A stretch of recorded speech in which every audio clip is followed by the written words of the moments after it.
amigas que nos acompañan. En esta ocasión estamos comenzando lo que le he llamado promesa en arroz y habichuela. Voy a hacer una serie de presentaciones sobre el tema abarcador de la ley promesa. Van a ser presentaciones de cerca de 20 minutos cada una para que tengamos la perspectiva de lo que está ocurriendo en Puerto Rico con la intervención en el gobierno de la Junta de Supervisión Fiscal. Así que vamos a comenzar paso a paso. Vamos a llevar esto como si fuese como parte de una educación continua, y espero que sea para ustedes ilustrativo y que les sirva para comprender y entender lo que está pasando en Puerto Rico en este momento desde el punto de vista de las finanzas del gobierno de Puerto Rico. Así que, como les dije, la serie se va a llamar Promesa en arroz y habichuela. Lo primero que siempre hay que establecer es cuál es nuestro problema, o sea, por qué estamos en este problema y cuáles son los antecedentes de la situación que estamos experimentando en este momento. Pues bien, el gobierno de Puerto Rico está insolvente. Eso, independientemente de las diferentes opiniones,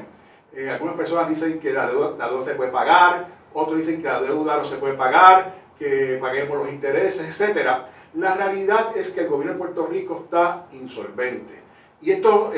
¿cómo se refleja? Primero, tenemos una clasificación chatarra a la mayoría de los bonos nuestros que están emitidos, y las agencias de gobierno ahora mismo no tienen una clasificación de las agencias acreditadoras que les permitan ir a los mercados.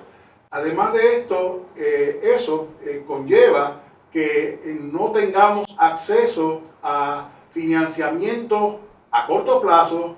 mediano plazo y mucho menos a largo plazo. Esto que quiere decir es que Puerto Rico no tiene líneas de crédito para su fase operacional de mes a mes en un año fiscal, no tiene forma de conseguir dinero para financiar, por ejemplo, obras de infraestructura, y a la misma vez no tiene recursos para financiar proyectos tan costosos como la reforma de salud, que hasta el momento ha dependido de alguna forma u otra de subvención de parte del gobierno central para pagar estos gastos ordinarios a través de la emisión de bonos. Así que ese cierre a los mercados financieros es detrimental para Puerto Rico. Imagínese usted que una empresa o una familia no tenga tarjetas de crédito, no tenga reservas en el banco y tenga que ajustar su día a día a los ingresos que tiene mensualmente. En el caso del gobierno, la situación es mucho más crítica porque no hay certeza, no hay uniformidad en los dineros que le entran al gobierno. Por lo tanto, el gobierno tiene un problema aún mayor cuando no tiene acceso a estos mercados de financiamiento a corto plazo. Por otro lado, el gobierno ya ha utilizado todas las alternativas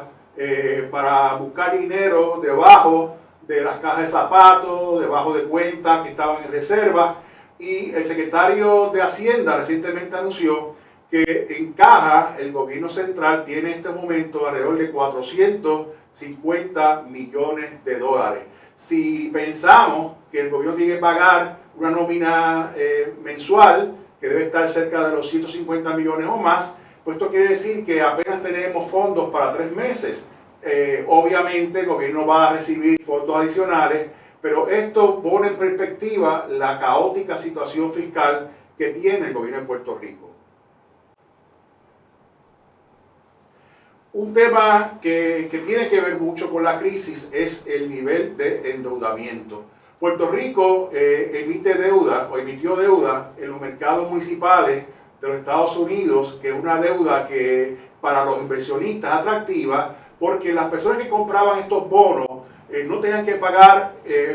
impuesto federal, impuesto estatal y en algunos casos impuestos locales en sus municipalidades por los intereses que devengaban de estas inversiones. Esto hacía estos bonos bien atractivos. Muchas veces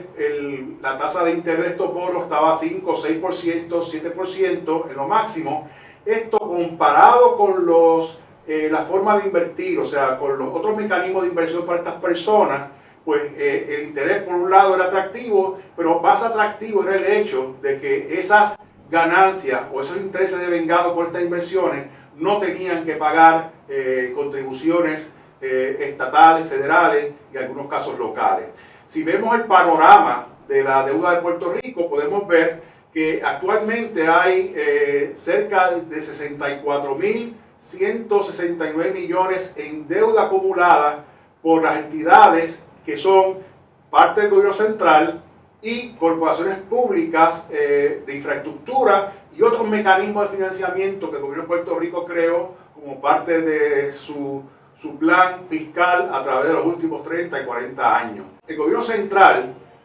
actualmente tiene una deuda acumulada para obligaciones generales, que son recursos que se utilizaron para hacer obras públicas, distintas carreteras, para hacer obras de mejoras permanentes a través de los barriles de tocino de los representantes y senadores, y esa deuda acumulada es de unos 12.712 millones. Esa es la deuda más tradicional del gobierno de Puerto Rico y la que en realidad está limitada constitucionalmente a ser el 15% de los ingresos promedios de los 2 años fiscales, el corriente y el anterior, para que se mantenga dentro de la Constitución. O sea que la Constitución de Puerto Rico establece un límite de lo que se puede tomar prestado, pero ese límite aplica a las emisiones de bonos que se hacen a través del gobierno central, que en este momento es un total de 12.712 millones. Con la llegada del IBU, se creó ahora unos fondos, una corporación que se llama COFINA, que en otras palabras es el mecanismo de traducir los ingresos por el IBU, el impuesto de uso y de ventas, y ese impuesto que, como todos conocemos, fue inicialmente de 7% y ahora está en 11.5%, genera unos ingresos que parte de esos ingresos van a COFINA, y desde que se instituyó el IBU en el año 2006 hasta el presente se han emitido 17.294 millones en ese renglón. Obviamente esa deuda de COFINA en parte fue para agrupar una serie de compromisos que se habían hecho, y muchos de esos compromisos tienen que ver con la reforma de salud, la tarjeta de salud y la falta de capacidad de nosotros para generar los ingresos para el sistema de salud. Otro renglón importante de nuestra deuda son las corporaciones que tienen que ver con el desarrollo de nuestra infraestructura. Específicamente estamos hablando de la Autoridad de Energía Eléctrica, la Autoridad de Carreteras y Transportación, edificios públicos, la Autoridad de Acueductos y Alcantarillados y la Autoridad para el Financiamiento de la Infraestructura. Entre estas agencias de gobierno tenemos un total de 22.643 millones de deuda acumulada, que representan el 35.3% del total de la deuda. De un punto de vista de Puerto Rico, de nuestra visión de inversión a largo plazo, es ahí específicamente que se justifica el mayor uso de los bonos, porque ahí es que se genera actividad económica, se resuelven problemas de infraestructura, como son las carreteras, los sistemas de acueductos, los sistemas de la red de la Autoridad de Energía Eléctrica, las escuelas, los edificios que se utilizaron para, por ejemplo, los centros de salud en un momento dado, centros judiciales, etc. Así que entre esas corporaciones, como mencioné, tienen el 35.3% de la deuda de Puerto Rico. Es importante señalar que cada corporación tiene ingresos propios que utiliza para el pago de estas emisiones de bonos. Por ejemplo, la Autoridad de Energía Eléctrica recibe los ingresos como parte de las tarifas, pasa parte de esos ingresos a pagar la deuda, y a base de eso que lo juzgan de cuántos ingresos está reservando para el pago de la deuda, y con eso ella debería ser técnicamente autosuficiente. Y obviamente todos sabemos que por falta de una buena administración y por razones políticas que todos conocemos, la autoridad también ha pasado o está pasando por un momento muy difícil. Pero ¿Cómo pagan ellos sus emisiones de bonos? A través de la tarifa que le cobran a los usuarios. Después vemos que la Autoridad de Carretera y Transportación, que es la segunda corporación pública de infraestructura con mayor deuda, que tiene un total de 8.259 millones en deuda, lo paga a través del impuesto sobre la gasolina, los ingresos por peaje, los ingresos por la venta de cada marbete, que llega una porción de eso a la autoridad, y eso son lo que se conoce como los ingresos comprometidos de la autoridad, que también debería ser suficiente para el pago de sus bonos. La autoridad, en este caso, el caso de la autoridad, sencillamente continuó haciendo una serie de compromisos, proyectos en construcción, sin tener los fondos para pagarlos. Se subastaron proyectos sin tener los fondos identificados. Fueron entonces ellos al Banco Gubernamental de Fomento para préstamos interinos, llegaron a tener casi 3.000 millones de dólares en el Banco Gubernamental de Fomento sin fuentes de repago. Ese caso de la autoridad es otro ejemplo de una mala administración pública, porque se hicieron compromisos, proyectos en construcción, particularmente durante la época del gobierno de Sila Calderón y Aníbal Acevedo Vilá, donde hicieron una serie de obras que no tenían los fondos para pagarlo. Cuando vino Fortuño, esa obra se estaba en construcción y tuvo que depender del Banco Gubernamental de Fomento con préstamos interinos que no ha podido pagar. Así que la autoridad es un caso lamentable, se puede resolver obviamente con ahorros internos operacionales, además de tener recursos adicionales para pagar su deuda. Otro ejemplo es la Autoridad de Acueductos y Alcantarillados, que tiene actualmente una deuda de aproximadamente 4.316 millones, seguido por edificios públicos. Edificios públicos, como mencioné, es la que tiene que ver con la infraestructura de las instituciones del gobierno de Puerto Rico, en muchos casos deudas hospitales que todavía están por pagarse, los casos de las escuelas, los casos de los edificios de gobierno, por ejemplo el Centro Gubernamental de Minillas, etcétera, etcétera. El problema de edificios públicos es que su fuente de repago para esa deuda proviene de las rentas que pagan las agencias de gobierno que utilizan sus facilidades. Ahí es que viene el problema, porque se le hace más fácil a la autoridad, por ejemplo, se le hace más fácil a el Departamento de Educación retrasar el pago de esa renta. En el caso de las facilidades de salud, se vendieron, no vienen ya ingresos como parte de alquiler de esas propiedades, y muchas agencias de gobierno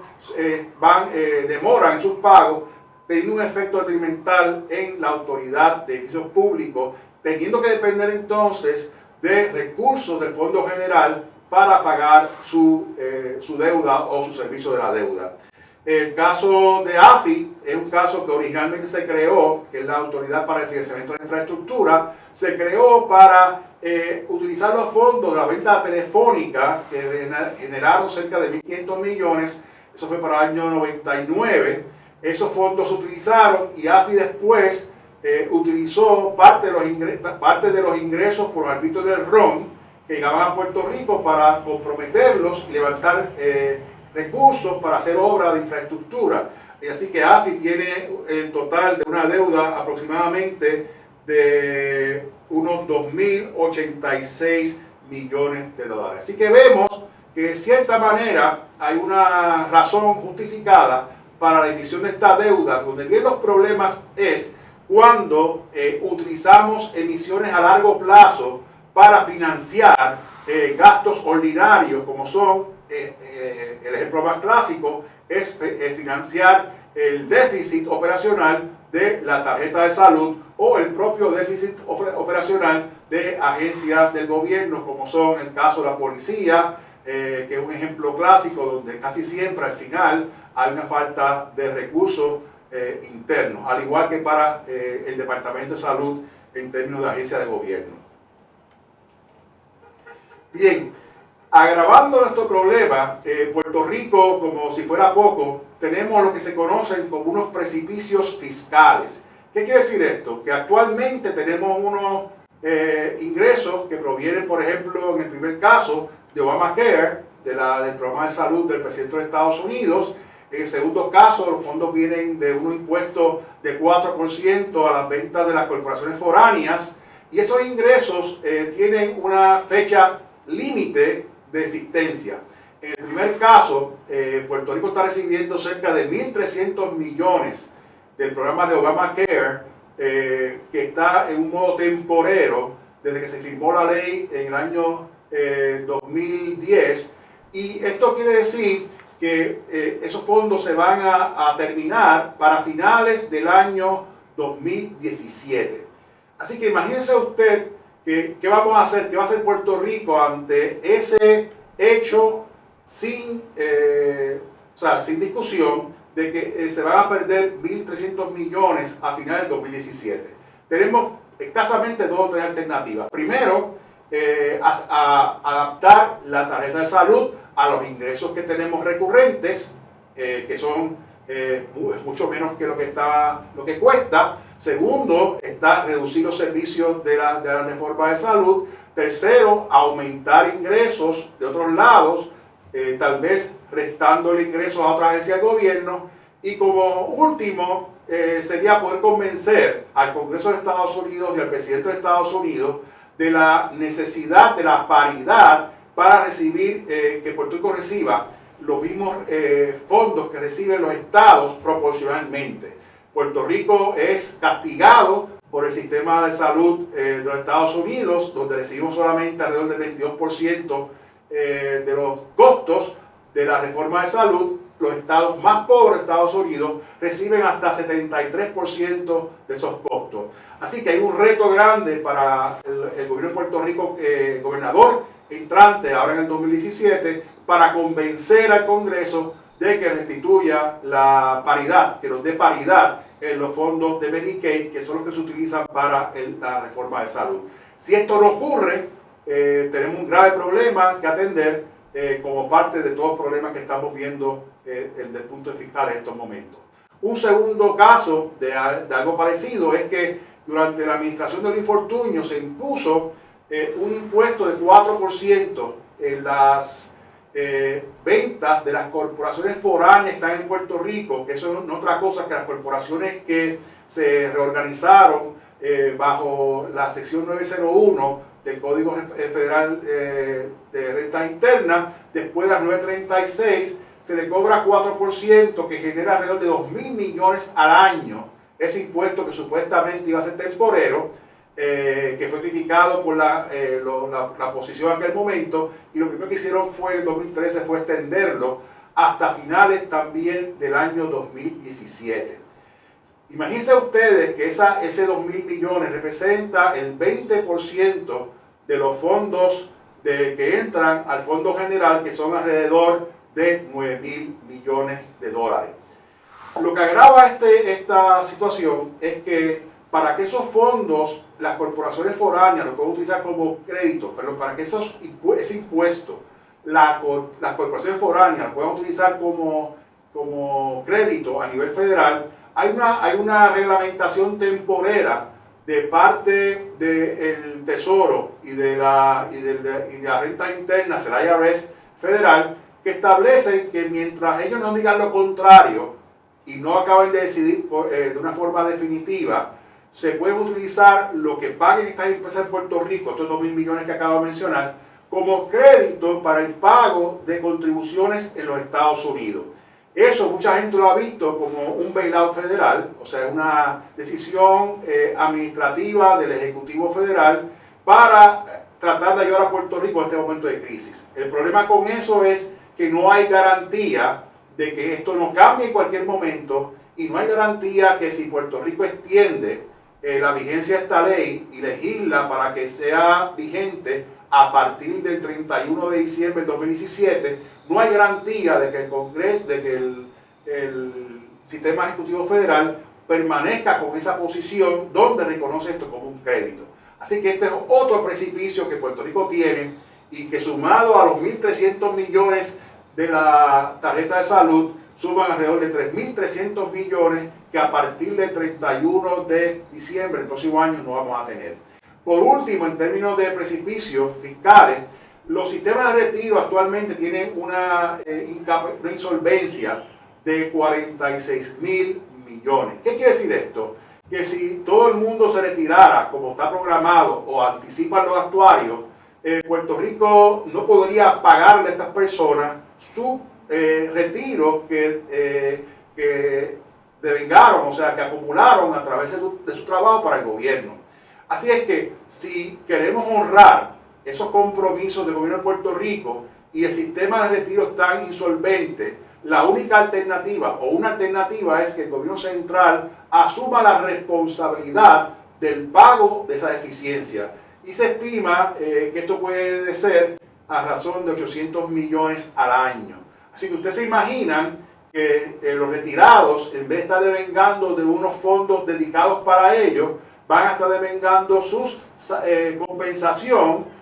provenientes del Fondo General, del Fondo Recurrente del Gobierno de Puerto Rico, con el desastre que esto impone a nuestras finanzas. Así que vamos por 3.200 millones, le sumamos 800 y esto nos pone 4.000 millones de dólares que no tenemos en este momento. Así que esto en síntesis es el cuadro fiscal de Puerto Rico que nos pone en una situación crítica, en una situación donde tenemos que buscar la forma de resolverlo y es entonces lo que provoca la intervención del gobierno federal con la ley promesa, que no es otra cosa que un mecanismo para que Puerto Rico pueda volver a los mercados financieros de Estados Unidos y que podamos arreglar nuestro sistema de manejo de las finanzas públicas para que podamos tener un sistema más confiable y que nos pueda llevar hacia el futuro. Promesa es una ley que, como todos conocemos, ha creado su controversia, su discusión pública, pero es la reacción del Congreso ante la petición de los propios puertorriqueños, encabezados por el gobernador, que fue al Congreso a pedir intervención federal ante la crisis, y la forma que el Congreso interviene diciendo, uno, no va a haber bailout, en otras palabras, no cuentes con nosotros para dinero adicional federal para atender tu crisis fiscal. Vamos a proveerte los mecanismos para que tú puedas reestructurar tu deuda, que son la parte más importante tal vez de promesa, pero a cambio de eso vamos a imponer a una entidad que es una entidad local, que es la Junta de Supervisión Fiscal, que es la que va a estar viendo por ese cumplimiento de Puerto Rico del manejo de sus finanzas, viendo que cumplamos con los acreedores hasta donde sea posible y que mantengamos los servicios esenciales del gobierno de Puerto Rico para personas que así lo necesitan, protegiendo a la misma vez las pensiones. Hoy vamos a terminar con esta presentación, como esta parte introductoria, que entendamos el problema que tenemos y vamos entonces en la próxima intervención a comenzar a explicar el alcance, los objetivos y las partes internas de la ley promesa que tanta discusión ha generado en Puerto Rico. Esto nuevamente es una serie de presentaciones que voy a estar haciendo que se conocen, lo voy a llamado